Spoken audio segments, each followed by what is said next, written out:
I don't know whether to throw this away or contribute it to a museum. I'm going to eat your breakfast. What's with the eye rolling? Every morning you say the same thing. Because every morning you dawdle. Did you cut your hair? Yeah. Do you like it? No. Eat your breakfast. Did Vincent call? No. Oh, it's weird that he hasn't called since he left. He called when he got to San Francisco. No, I know, but I mean he hasn't called to yak. Perhaps he has bigger things on his mind than yakking. Hi. We can't stay long. I just came for that letter. Which I forgot. But I will write it today, I swear. His interview is this morning. Amy is writing a letter of recommendation for Ned's preschool. There are over 300 applicants for 12 spots. We had to do something to make him stand out. And look, I bought him this nice bright shirt so that they'd remember him, and his sippy cup leaked chocolate milk all over it. Oh, Jillian, it's preschool. They learn how to not eat paste. It's not just any preschool, it's Stoppard. They're the feeder school for town and country, without which you will never get into Chandler. Don't you see what this means? Yes. One day he'll be explaining to a parole board that it all started with a defective sippy cup. Jillian, have them call me. I'll say something nice. Something smart. Something Ivy League-y. Okay. You know, it'll only make matters worse if we're late. Goodbye. All right, Lauren, brush your teeth. But I'm not. Tell me I never said the word sippy cup while on the verge of tears. No, I would have remembered that. But you were an averagely nervous young mother, so try and understand what she's going through. Why are you picking on me? Vincent's gone. I have to pick on somebody.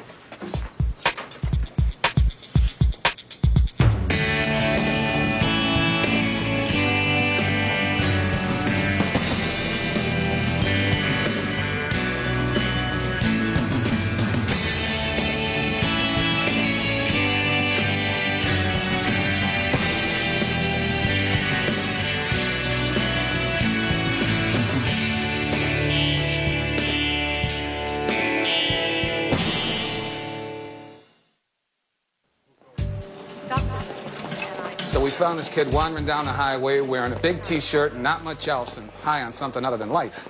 Detective, can you be more specific, if not actually professional? It was a Hello Kitty T-shirt. What can I tell you? No ID. I couldn't get anything coherent out of her. She looked about 14, maybe 16, but definitely juvenile, so I called you. Is she talking at all? No, not really. You'll see.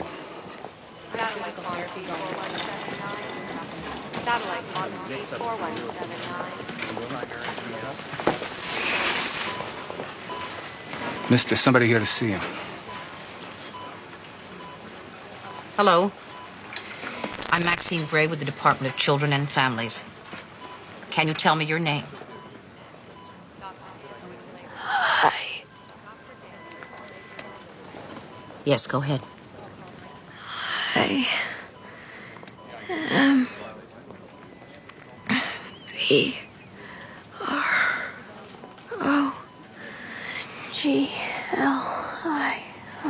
That's what she does. She spells. Nonsense words. Imbroglio. Noun. An intricate or difficult situation, usually in a novel or drama.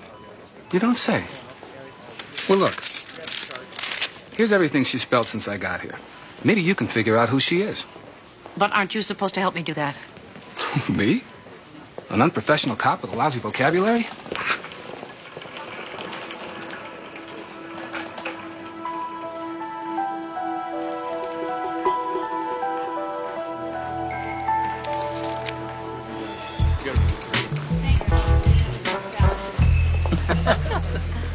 That's funny. I'm telling you, when I took him to the hole and dunked on him, I can't mess with him. You know what? I gotta go. See you later. No problem. Good All seeing right, you. good seeing you. Hey.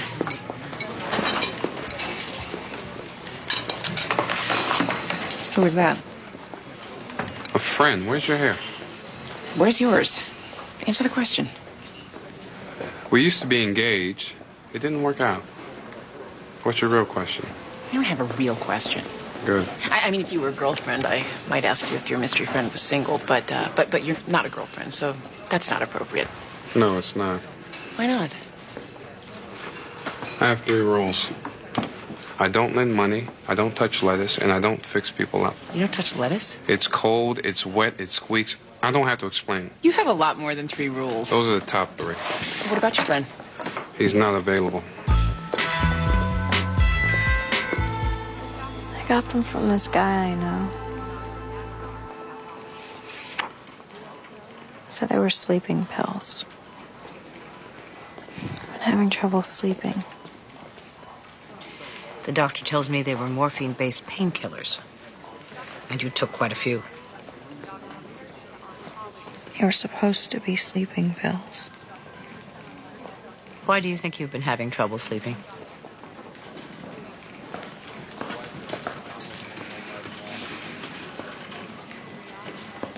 You feeling better? I can explain. I certainly hope so. You must be Alice Jane's father. I'm Maxine Gray with the Department of Children and Families. Detective Leon, who found her, called me. I appreciate you sitting with her until I got here. I'm going to find a doctor so I can get you out of here. Mr. Kovac, perhaps we could talk for a moment. Like I said, I appreciate you sitting with her until I got here.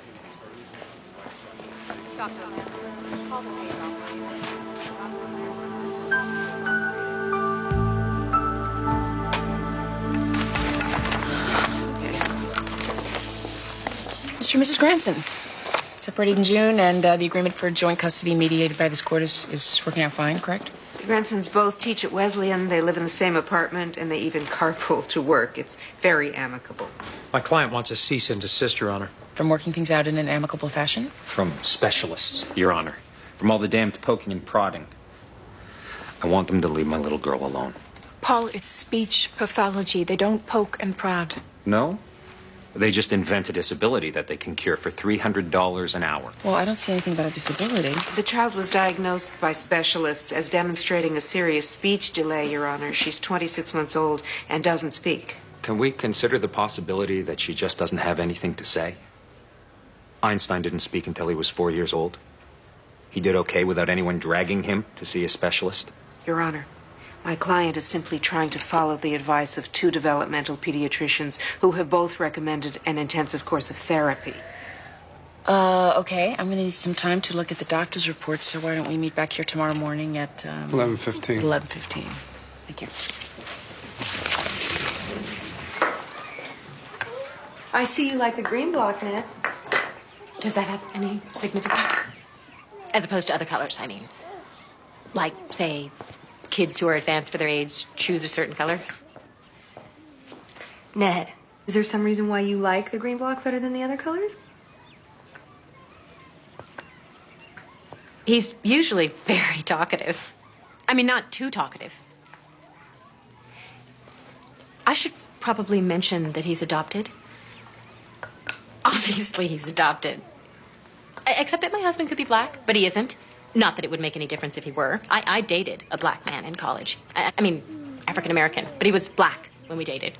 Just a few times, platonically. Not that there would have been anything wrong if we'd had a serious relationship. How would you describe Ned's sensory threshold?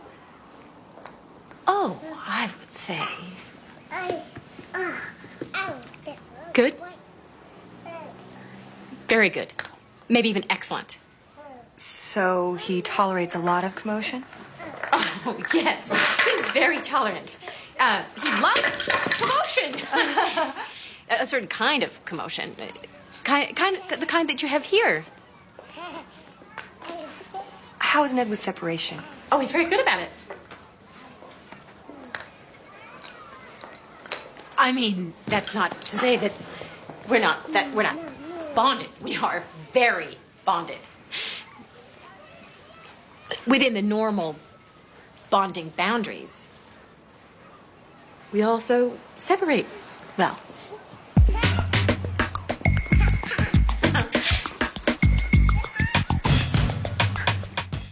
Your Honor, Mrs. Mattingly was observed on several occasions breastfeeding her son in public. Complaints were filed, the police were called, and the child was placed in DCF custody. Wait a minute. Since when is breastfeeding in public a crime? Did I fail to mention that the child in question is 6 years old? We're talking about a normal 6-year-old? As normal as a 6-year-old can be when his mother is still breastfeeding him. Your Honor, the benefits of breastfeeding have been proven beyond debate, including protection against allergies. Yeah, okay. Well, we're not going to start back in the primordial ooze. The question before this court is the appropriateness of breastfeeding a 6-year-old. We think Your Honor will agree with the state that this is just a little too happy of a meal. I'm sorry. I guess Mr. Harcourt thinks this is a joke, Your Honor. I guess he'll think it's funny when the child's immune system is destroyed, or he ends up in a nut house after being ripped from his mother's breasts by men with guns. Oh, okay. Let's tone down the rhetoric, shall we? As Your Honor's no doubt aware, children in other countries are routinely breastfed until they're at least 3 years old, and often well beyond that. As Your Honor is no doubt aware, if I had a 6-year-old sucking on some portion of my anatomy and called it a bonding experience, I'd be arrested. Your Honor! Counsel, approach the bench. Mr. Harcourt, you are going to be arrested right now if you don't knock it off. What is your problem? Your Honor, my desk is piled up like Who Shot Dick with cases that'll rip your guts out. Frankly, I never thought this one would go to trial, so I'm just a little impatient to get to the point where you tell her this is nonsense and we move on to something that matters. Your Honor. You save it. I am the only one in a position to decide what goes on my docket and what pace we go at, Mr. Harcourt. And it just so happens I'm not in a lovely mood today. So both of you better start acting like professionals because it would not take much for me to start throwing people's butts in jail. You got it? Good. Sit down.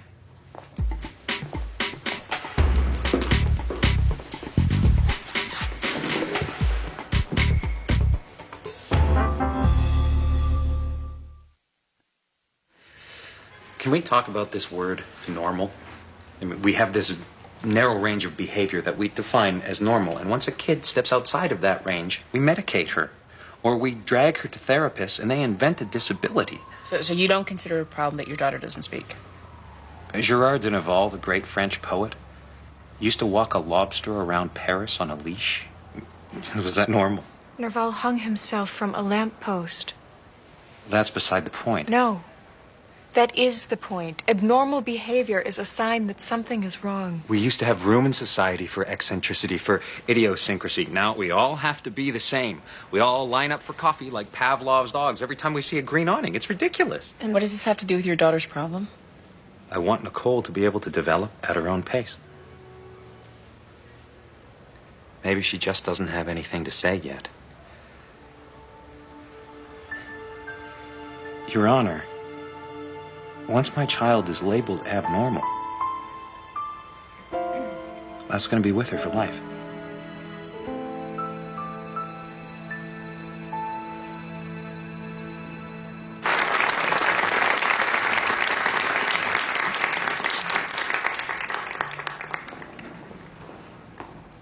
Deliquesce, verb, to melt away or disappear as if by melting. Deliquesce. D-E-L-E-Q-U-E-S-C-E. I'm sorry, that is incorrect. Thank you, Ms. Magnuson. Now, Ms. Alice Jane Kovac.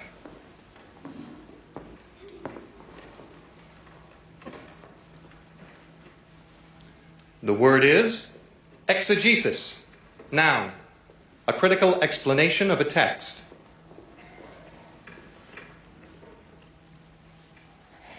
Exegesis.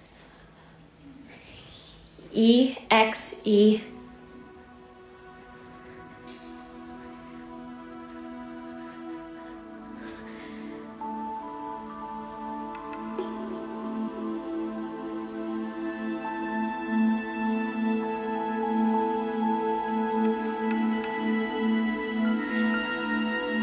G-E-S-I-S. Exegesis. That is correct.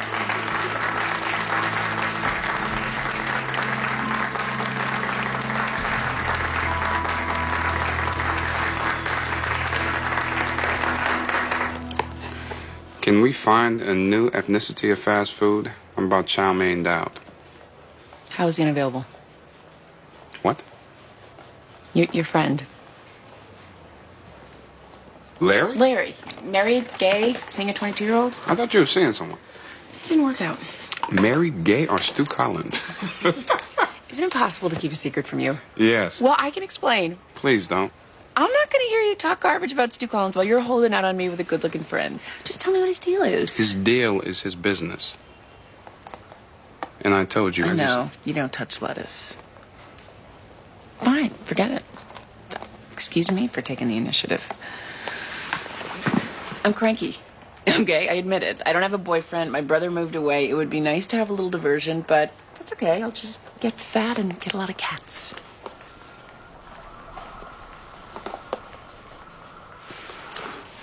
Tell you what, I'm having dinner with him tonight. Why don't you join us? What about your rule? It might be a good time to make an exception.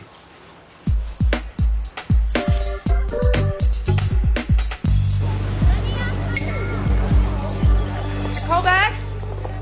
Mr. Kovac, Maxine Gray. We met at the hospital. I did my homework and discovered that Alice Jane is a spelling champion. I thought I'd come and see her in action. You were very impressive. You must be feeling a lot better. Get in the car. What do you want? I want to make sure your daughter's all right. In fact, I would like to come by your home for a follow-up visit. Oh, she's fine. She doesn't need a visit. Are you aware that when she was delusional in the hospital, all she did was spell words? Lady, my daughter is fine. Leave her alone. Children who are fine do not swallow handfuls of narcotics, nor do they look as if they're about to pass out because they're not sure how to spell the word exegesis. In my personal experience. Perhaps I could follow you to your home. No, you may not.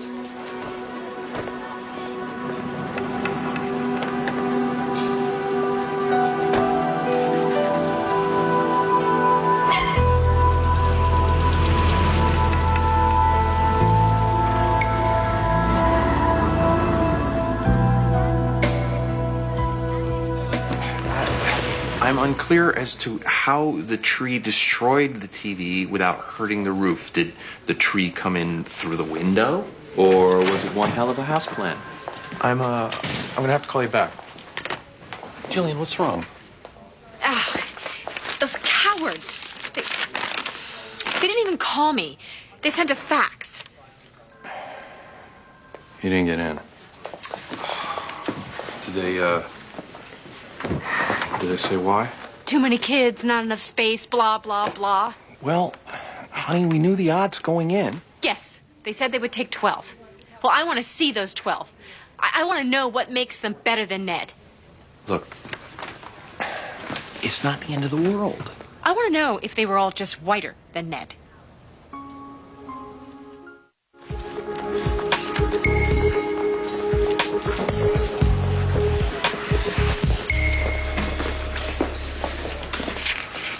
Thank you. Oh, yes, the delightful Mr. Kovac. You know Mr. Kovac? Who do you think wrote War and Peace? I've been dealing with him forever. Well, can you save me some time and give me the highlights? Sure. He's a nut. What do you know about his daughters? Well, he yanked them out of school a few years back to do the homeschooling thing. Now all three of them are nationally ranked spelling bee champs. So he must be doing something right. Perhaps, if you judge by spelling bee trophies. The girls didn't look very happy. Is there a Mrs. Kovac? She disappeared when the girls were young. Claims she ran off. It might have been her only option. Did I mention that the girls didn't look very happy? Did I mention I've already been around the block on this one? I've talked to teachers, I've talked to school nurses, I've talked to neighbors. The guy's a loon, but he never does anything you can pin on him. You're wasting your time.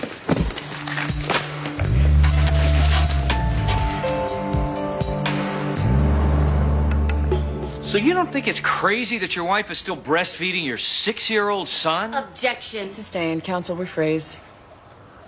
You don't have a problem with it?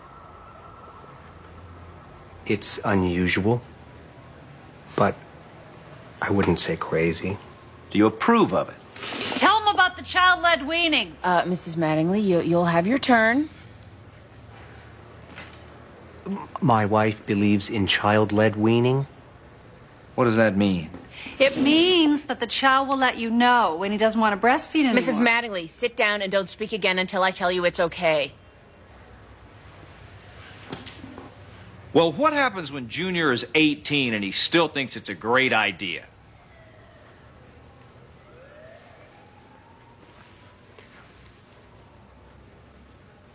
I don't know. Your Honor, that is just a silly question.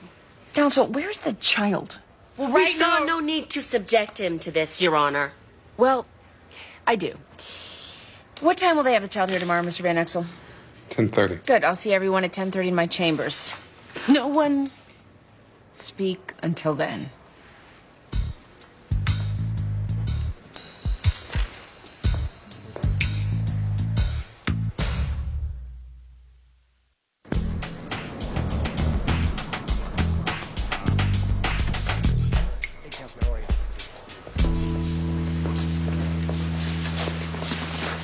Hey there. Andrew, do you know why you're here today? If I talk to you, the police might let me go home and live with my mom again. And do you know why the police took you away from home? They wanted my mom to stop feeding me, and she wouldn't. Right. Well, some people are concerned about the way that she's feeding you. When you're at school, what do you eat for lunch? My mom packs me a sandwich and some milk in a thermos. Breast milk? It's the only kind I like. Andrew, do you have any other friends whose mothers still breastfeed them? No, Do they tease you? sometimes. How does that make you feel?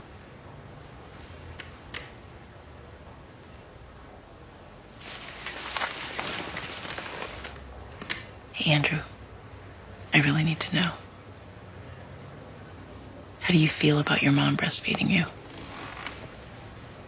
My mom says it's her favorite time of day. What about you? Is it your favorite time of day? No, I like recess. As you saw in the reports, the doctors have ruled out autism, cerebral palsy, hearing problems, and they say she shows no sign of retardation. And what does that leave? A developmental language disorder which could be corrected with speech therapy. Didn't the doctors mention another possibility? Elective mutism. Which means the child chooses not to speak even though there is nothing wrong. Yes, they say that's possible. Well, isn't there some way for the doctors to determine the differences between the two possible conditions? No, they say there's no way to tell at this age, but the therapy might help. I don't see how it could hurt.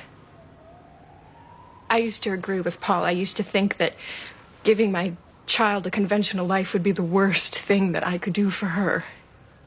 But that was when I was pregnant, and the child that we're talking about was hypothetical. Now I can look at my daughter's face, and I see her pain and frustration.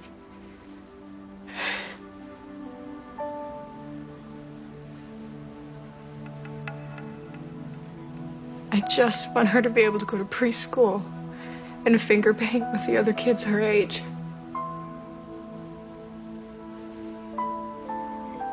How can that be a bad thing for me to want?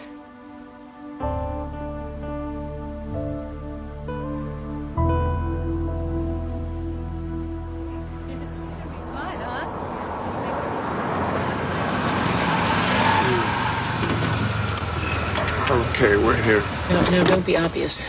In fact, it wouldn't hurt if you said that you'd asked me to come along, because this isn't a restaurant, it's a church. Yes, it is.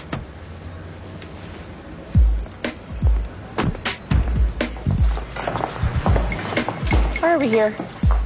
This is where Larry and I are having dinner. It's a potluck thank you dinner for the people that volunteer hours for the food bank. Well, why didn't you tell me it was a church thing? You didn't ask. Oh, no, you do this on purpose. You thought I would like him if I knew he was a church friend. Well, look, just because I don't go to church doesn't mean I'm a godless heathen. Hey, Bruce. Hey. I got your message. It's nice to see you again. So you must be Judge Gray. Amy Gray, meet Larry Montoya. It's nice to finally meet you. I've been hearing about you for a long time. Oh, really? Father Larry? Excuse me, I have to go pretend to care about the liturgical committee. I'll be back. You think you're cute, don't you? I am cute. There you go. We're on the setup committee, so set up.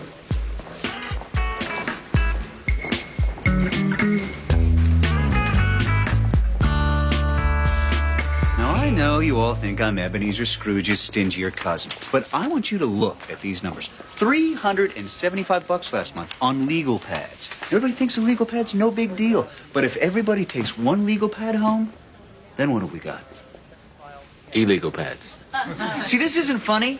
The problem is that certain people have a key to the supply cabinet and others don't, but we all get blamed. Either everyone should have a key or no one should have a key. Does it trouble no one that our desks are piled high with child abuse allegations we don't have time to verify because we are fretting about legal pads and paper clips? Paper clips. Glad you reminded me. Does anyone have any idea what a case of paper clips goes for? Huh? And we all get upset when we hear about now this $2,000 potty seats, but it's just a different form of what goes on here. This is government waste, plain and simple. Maxine, you've not been excused.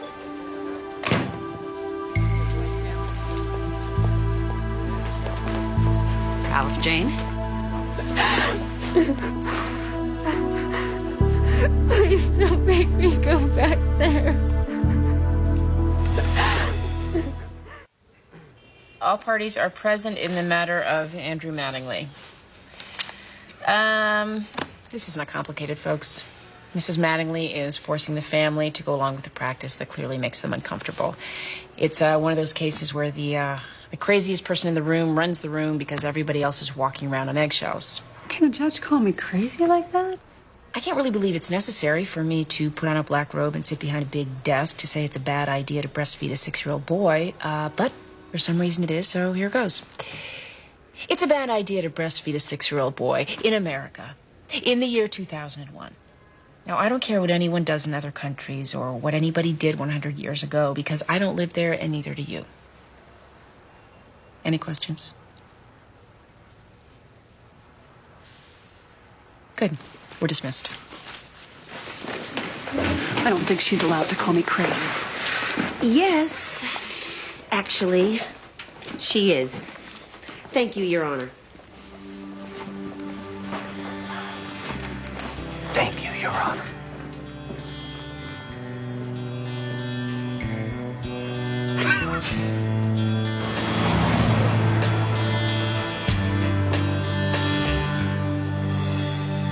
We cannot send her back to that man.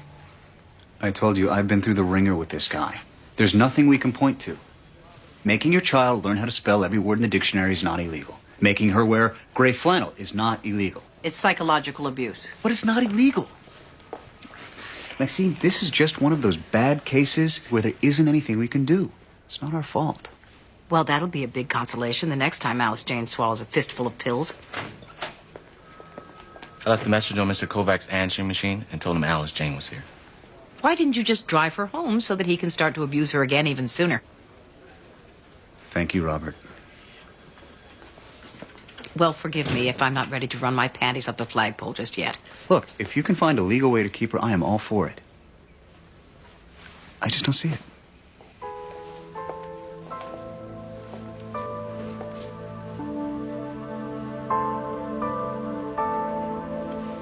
Okay, in the matter of...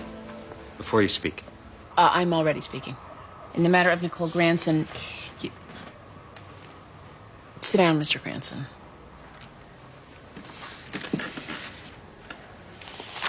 Look, when I'm not here being a judge, I'm at home being a mother. So I have a pretty good idea of how these things work. I know what it's like to have to separate in your mind and in reality the hypothetical child you envisioned before she was born from the reality of who she is. Now, no one likes to admit that there may be something wrong with their child, especially not in this situation with the two of you being academicians with very high intellectual ambitions. The way I see it, Mr. Granson is not ready to give up the way he'd envisioned raising a child, and that's understandable. I mean, we all have dreams for our children. And dreams die hard, and when they do, it hurts. Mr. Granson, you had a vision of the future, and you're still there. It's a dangerous place to be, so I have to bring you back. The reality is that your child is having a hard time. And it's my job to make things a little easier for her. And by extension, for you. So I order that you continue the therapy for 3 months, and then we'll take a look and see where things stand. That's all. Now may I speak? If you want to.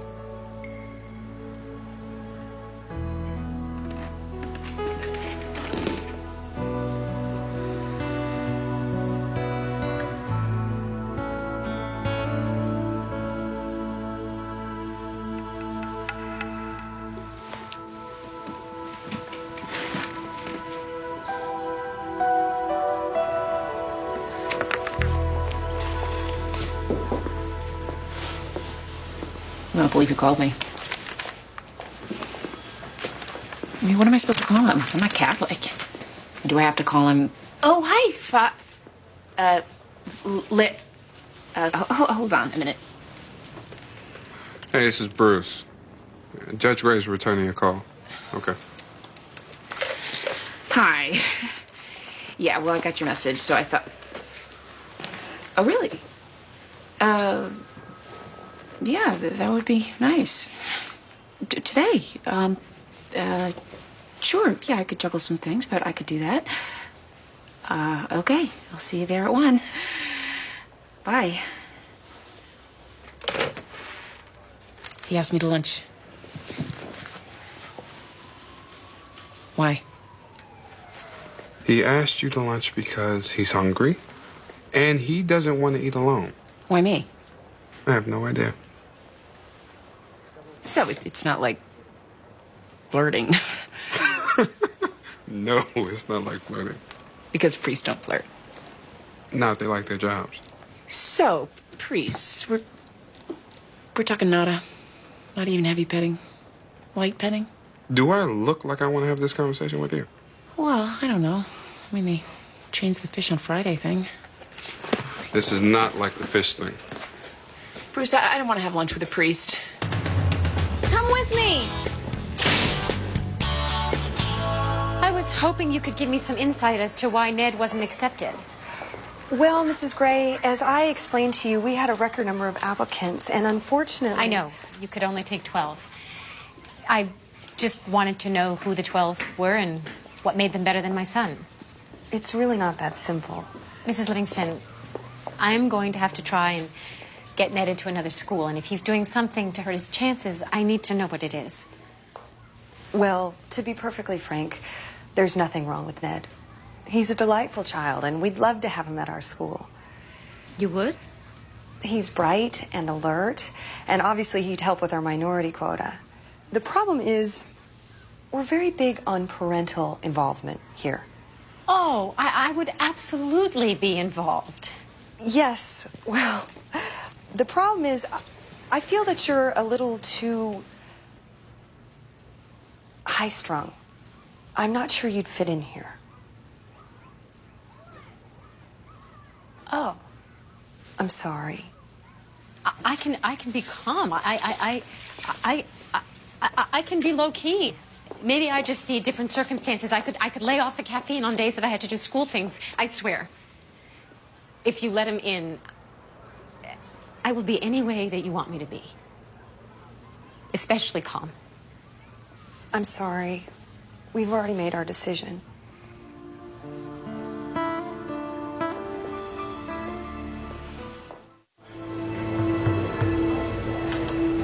There you are. Thank you.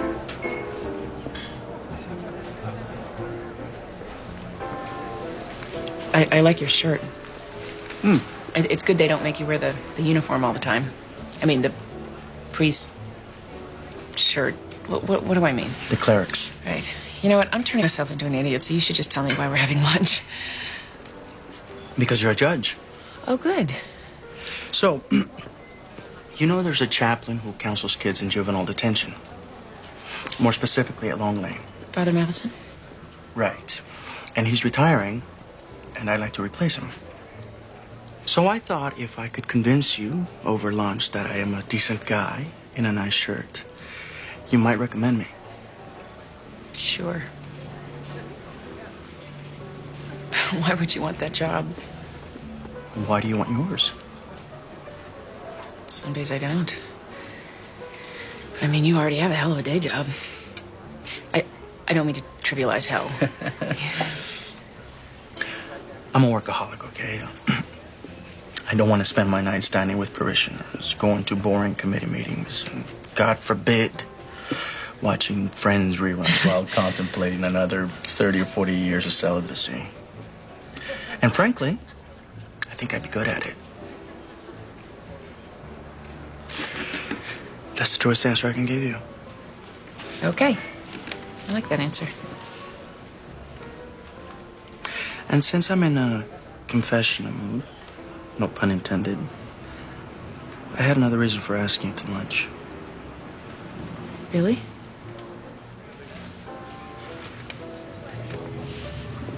I hope this doesn't sound too, forward. But Bruce mentioned you've been going through a rough time with your brother moving and your best friend dying last year.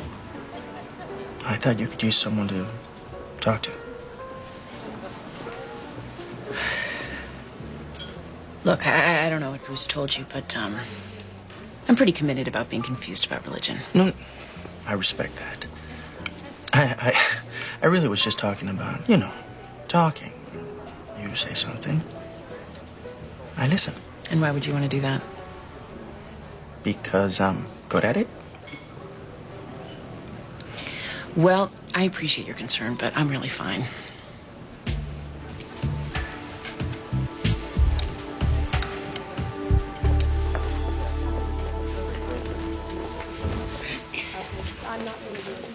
Alice Jane, here's my card in case you ever need anything.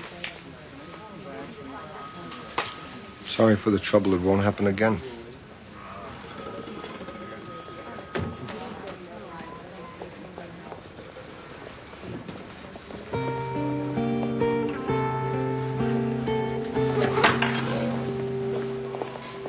Alice Jane.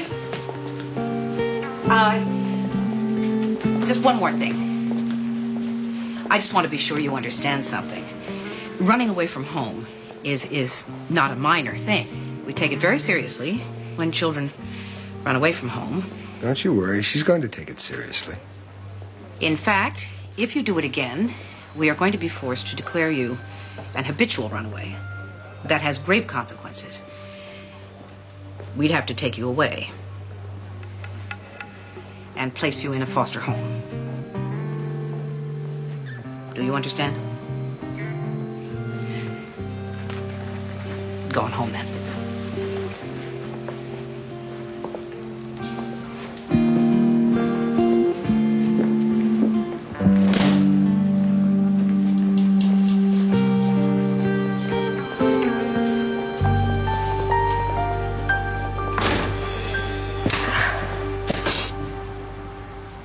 Julian. What's wrong? Where are Mom and Lauren? They went to the store to get some notebook paper for Lauren's homework. Well, why are you here? And crying? Because I can't go home and face Ned and Peter. I've let them down. What are you talking about? He didn't get into Stoppard. I thought that maybe it was like a racial thing. But I guess somehow in the interview I gave the impression of being high-strung.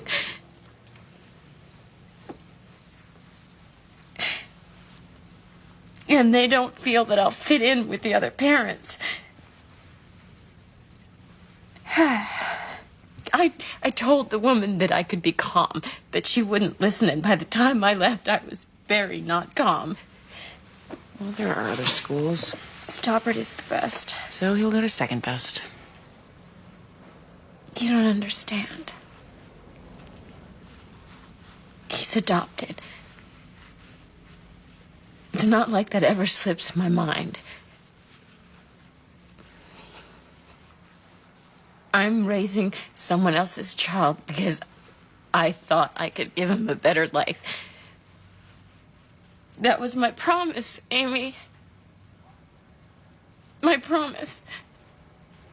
And I've already broken it.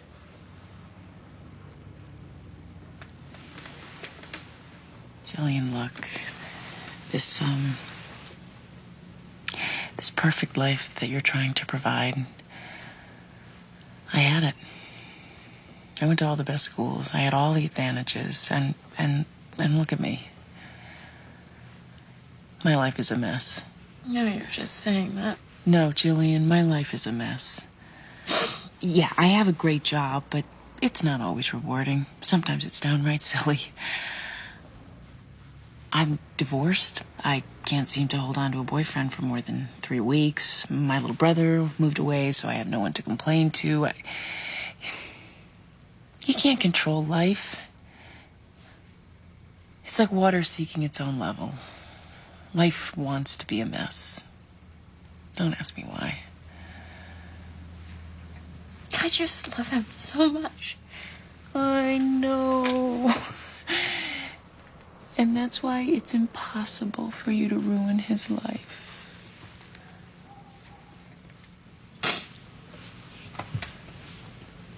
Oh, God. Look what time it is. I told the sitter she could leave a half hour ago.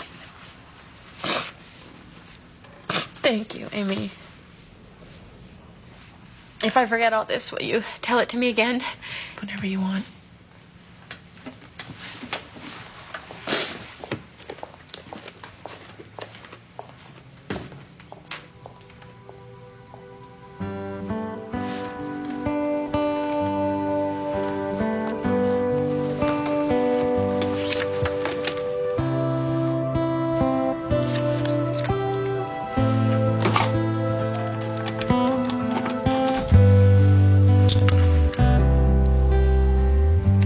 Hello,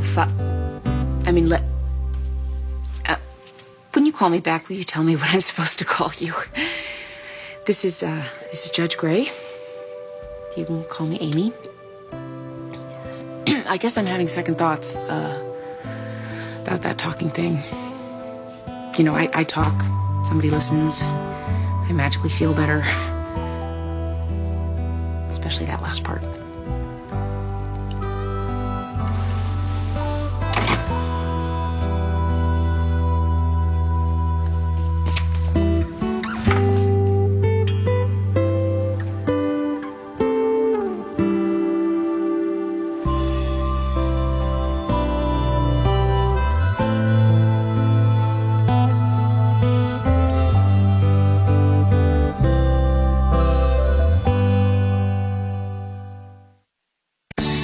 Coming up next on TNT's Prime Time in the Daytime, Briscoe and Logan try to prove an unethical doctor guilty of murder. Don't miss the drama of Law and Order next.